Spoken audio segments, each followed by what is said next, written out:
Check it out here. This is my first bulldozer. International TD7E. It's a 79 model. A lady bought some property and this was sitting in her backyard. I don't know how long it's been sitting, but she wanted it out of the yard, so we went and checked it out. And it turned out to be a really top machine. I was impressed. It's almost got, like, the tracks have been, or the chains have been replaced. They still got paint on them. Pins are in really good shape. Good sprockets. Somebody had spent some money on this machine not too awful long ago. I had new battery cables, stuff like that. Looks like they put the old track pads back on new chains. The blade's been tinkered with. They drove a new pin in it, made it tight. Somebody's put a little money into it, but it's not a bad machine at all for sitting. Fires right up, no blow by, runs great.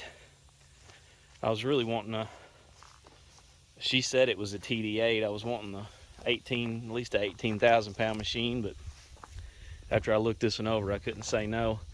The track tensioner seals are shot on this thing, so I wound up just throwing a piece of angle iron on both sides and hose clamping it in there to push the tensioner out just to run it and see if everything worked. And the clutches, one of the clutches was slipping. We luckily accessed this back panel here, put a couple turns on the clutch adjustment, and it kicked right in, working good. All the oils are good.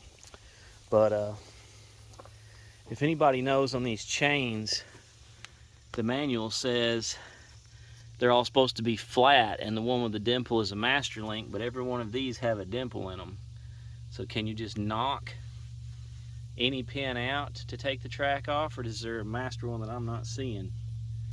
But other than that, as of right now, it just needs track tensioner seals. So we stuck it about a 7.5 piece of angle in there to press that track out for now. But just get that done. It's pretty usable. It is doing quite well. It has a small hydraulic, I think it's transmission leak, just barely dripping out of one of the seals. But other than that, for the money, it turned out to be a sweet little machine. Pushes well. I think it's about 14,000 pounds. But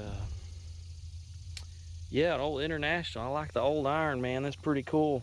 Fires right up.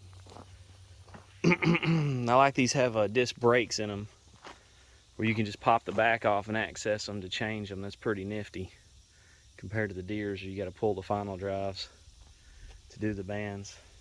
But yeah, I'll try to get some more videos later on of this thing pushing and dragging trees out. It's a pretty cool piece of equipment.